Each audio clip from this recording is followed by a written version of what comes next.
जय शिवराय मित्रांनो, मी स्वप्नील पाटील आणि आपण ऐकतोय बहिर्जी नाईक ही कादंबरी डॉक्टर राज जाधव लिखित. आज आपण वाचणार आहोत भाग 11वा. कादंबरीतील निवेदक आहे बहिर्जी नाईक. मला शिकवणार का? मनात आलेला विचार कसलाही विचार न करता मी बोलून टाकला. म्हाताऱ्याला पुढे काही बोलायचे होते कदाचित. मध्येच मी बोलल्यामुळे बाबा माझ्यावर चिडला. क्यों भाई, तुम्हें को सीखना है? तू सैनिक बनायला पाहिजे, वैदू कशाला बनायला पाहिजे तुला? म्हाताऱ्याने उलट मलाच प्रश्न विचारला. मला आवडतं शिकायला. मी जास्त काहीच बोललो नाही. मी रोज इथे येत जाईन, तुमच्यासोबत जंगलात पण येईन, तुमच्या पिशव्या पण उचलून घेत जाईन, गरज पडली तर तुम्हाला पण. म्हातारा बोलला, हां हां ठीक है, तुम उठा सकते हो, मालूम है. म्हातारा पुढे काहीच बोलला नाही. मला वाटले रागावला असेल. नाहीतर तो आपली विद्या मला कशाला शिकवेल? त्याचा जीव वाचवल्यामुळे त्याने मला त्याची शाही तलवार दिली होती. हिशोब झाला होता. मी हात जोडले, खाली मान घालून निघण्याची परवानगी घेतली. पढना लिखना आता है? म्हातारा बोलला, पण त्याच्या प्रश्नाचे उत्तर अर्थातच नकारार्थी होते. मी नकारार्थी मान हलवली. ठीक है, सलीम सिखा देगा, सिखाओगे ना? सलीमकडे बघत म्हाताऱ्याने प्रश्न विचारला. सलीमने क्यों नहीं असे उत्तर दिले. रोज आने की जरूरत नहीं, ये बड़े बड़े लोगों के घर दवाई देनी होती है तो तेव्हाच येत जा. त्यांच्या घरी आमची दवाई चालते, आम्ही गेलेले चालत नाही. तुला रोज घरी जायचे असेल तर मी अडवणार नाही. बाकी सलीमसोबत बसून तो शिकवेल ते शिक. जंगलात जायचं असेल तेव्हा मात्र सोबत यावे लागेल. कधीही जावे लागते बघ. जंगलाचा कानून आपल्या वेळेप्रमाणे चालत नाही. वनस्पतींना पान, फूल, फळ आपल्या वेळेप्रमाणे येत नाही, तेव्हा आपल्याला त्यांच्या वेळेप्रमाणे जावं लागतं. काळजी करू नकोस, सगळं शिकवणार आणि नीट काम केलं तर नगद पण देणार. म्हातारा म्हणजे रमजान चाचा. रमजान चाचा त्याचे नाव, जे अर्थातच मला नंतर समजले. सगळे त्यांना काजीबुवा म्हणत. म्हातारा बोलायला फटकळ होता, पण अगदी नारळासारखा होता.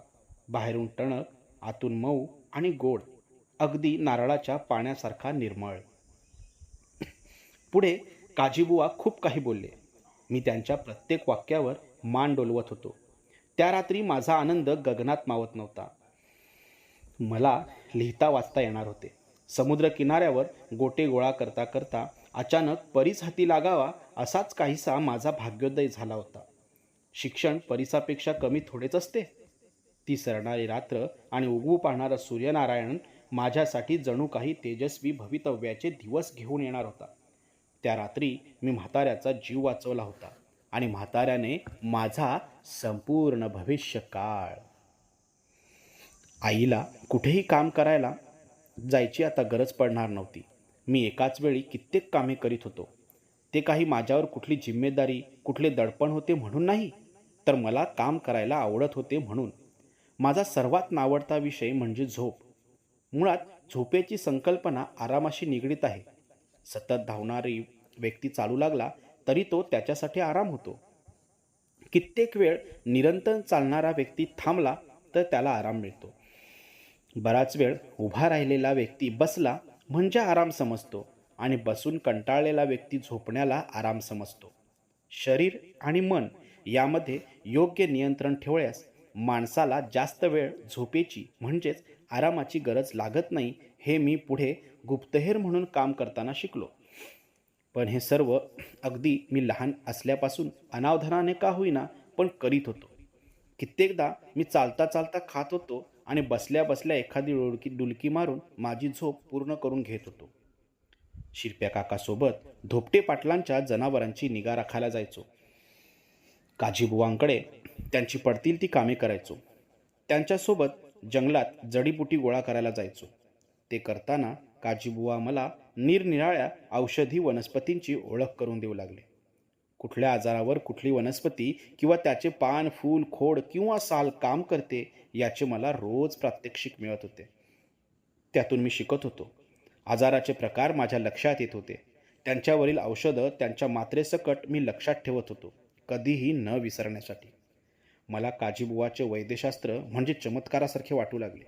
स्वतःची जखम त्यांनी अगदी 8 दिवसात संपूर्ण बरी केली होती. दरम्यानच्या काळात त्यांना ताप आला नव्हता, वेदनाही झाल्या नव्हत्या. माझ्या आजीसोबत घडलेला प्रकार मी माझ्या डोळ्यांनी पाहिला होता आणि म्हणूनच मी काजीबुवा आणि त्यांचे शास्त्र यांच्या प्रेमात पडलो. काजीबुवा जादू करत होते.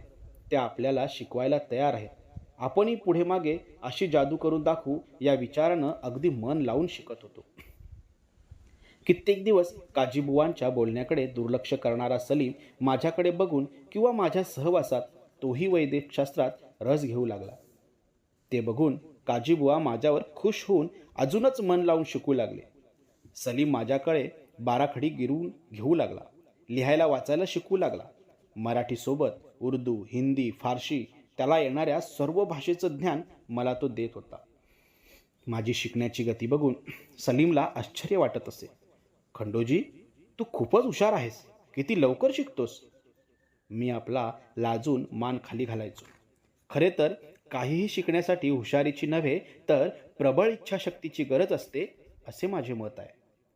काजीबुवा आणि सलीम माझ्यावर किती विश्वास टाकतात आणि आपले समजतात याची प्रचिती मला तेव्हा आली जेव्हा सलीमने मला त्याचा कुराण वाचायला दिला. एरवी तो त्या ग्रंथाला देवासारखा जपत असायचा. मी गीतेच्या आधी कुराण वाचला होता आणि सलीमकडून समजून देखील घेतला होता. पुढे आयुष्यभर ज्यांच्याशी लढण्याचा योग आला ते सर्व कुराणाच्या ओळी वाचून कुराणाचा आदेश मानून राज्य करीत आहेत. इतरांना वाटणारा अन्याय हा कुराणाचा आदेश आहे असा जो भास सर्वत्र पसरवला गेला होता तो किती अनाठही होता याचे मला नेहमी कौतुक वाटायचे. मी जिवाजीला कधीकधी माझ्यासोबत घेऊन यायचो. आमच्या तिघांची चांगलीच गट्टी जमली होती. सलीम आमच्यासोबत व्यायाम करायला लागला. घराच्या बाहेर पडू लागला. माणसात मिसळायला लागला. सलीममध्येच माझ्यामुळे घडलेले बदल काजीबुवाला प्रचंड आवडत होते आणि काजीबुवासारख्या गुरुची मेहर नजर माझ्यावर होत होती. माळाच्या एका कोपऱ्यात राहून माळाच्या दुसऱ्या कोपऱ्यात राहणाऱ्या काजीबुवांना मी कधी पाहिले नव्हते, परंतु काजीबुवांमुळे आता विसाव्याच्या माळाच्या चहूबाजूला राहणाऱ्या जवळपास सर्वच लोकांशी माझी चांगली ओळख झाली होती. काही लोक तर काजीबुवाचा सहवैद्य म्हणून मला ओळखू लागले होते. प्रज्ञावंत आणि जाणते व्हायचे असेल तर आपण माणसे वाचायला शिकले पाहिजे. मला माणसं वाचायचा छंद अगदी 6व्या वर्षीच माझ्या पहिल्या अज्ञात गुरुमुळेच लागला होता. काजीबुवांच्या संगतीनं ती सवय अजूनच वाढली. पहिल्या नजरेत माणूस अंतर्बाह्य ओळखण्याची कला मला अनायासे जमू लागली. डोळ्यांच्या आणि जिभेच्या बदलत्या रंगावरून मला आजार लक्षात येऊ लागले. साप विंचू चावल्यावर त्याच्यावर कामी येणारे उतारे मला देता येत होते. काजीबुवा जिथे जाऊ शकत नव्हते तिथे मी कोणाचे वाटण, कोणाचे चाटण किंवा काढा इत्यादी घेऊन जात होतो. त्यांना औषधांच्या मात्रा आणि वर्ज्य अवर्ज्य पथ्य समजावून सांगत होतो. बऱ्या झालेल्या लोकांच्याकडून काजीबुवाच्या वतीनं दुवा आणि नगद घेऊन येत होतो. त्यातली नगद काजीबुवा मला देत होते आणि मी ते घरी आईच्या हातावर टेकवत होतो. विसाव्याच्या माळावरील सर्वात मोठ्या आसामीपैकी एक म्हणजे दिनकर कुलकर्णी. त्यांचा मुलगा श्रीधर ज्वराने फणफणला म्हणून कुलकर्णी काळजीत होते. नेहमीचे त्यांच्या घरचे वैद्य गंगाधर पंत यांनी म्हणे प्रयत्नाची शिकस्त केली, पण ते काही श्रीधरला तापातून मुक्त करू शकले नाहीत. गंगाधर पंतांनी त्यांचा सर्व अनुभव आणि शास्त्र पणाला लावून देखील त्यांना यश आले नाही. तेव्हा त्यांनीच दिनकर पंताला सांगितले होते की एक वार काजीबुवाला दाखवून घ्या. गंगाधर पंताने हात टेकल्यावर दिनकर पंतांसमोर मार्ग उरला नव्हता. कोणासमोरही न झुकणाऱ्या दिनकर पंताने निव्वळ पुत्रप्रेमापोटी काजीबुवाला बोलावून घेतले. त्यावेळी मी सुद्धा त्यांच्यासोबत होतो. काजीबुवा, मनात काही आणू नका. जातीपातीचा पडदा बाजूला करून एकुलता एक मुलगा तुमच्या पायावर टाकतोय. तेवढे चिरंजीवाला दुरुस्त करा. अर्थातच काजीबुवा असली जातपात काही मानत नव्हते हे मी जाणून होतो. चोराच्या मनात दुर्भिक्ष अशी दिनकर पंतांची गत होती. त्यावर काजीबुवा हसून बोलले, हो काय करताय पंत, नुसती कुंडली, हात आणि माणूस बघून त्याच्या आयुष्याचा पट मांडणारे तुम्ही. तुम्हाला असं आमच्यासारख्या सामान्य वैदूसमोर झुकणे शोभत नाही. देखो, कोशिश करना हमारे हाथ में है, बाकी शिफा तो तुम्हारे विठ्ठल और हमारे अल्लाह के हाथ में है. काजीबुवा खाटेवर पडलेल्या श्रीधरकडे प्रेमाने बघत बोलले. खाटेवर श्रीधर उघडा झोपला होता. मूळचा अतिशय गोऱ्या रंगाचा श्रीधर तापाने अगदी लाल पडला होता. तापाने लाल झालेले डोळे अगदी खोल गेले होते. ओठ फाटून त्यातून रक्त येत होते. त्याच्या शरीराकडे बघून त्याने कित्येक दिवस अन्न घेतले नसावे याचा अंदाज येत होता. पोट खपाटीकडे गेले होते. काजीबुवाने त्याची नाडी तपासली.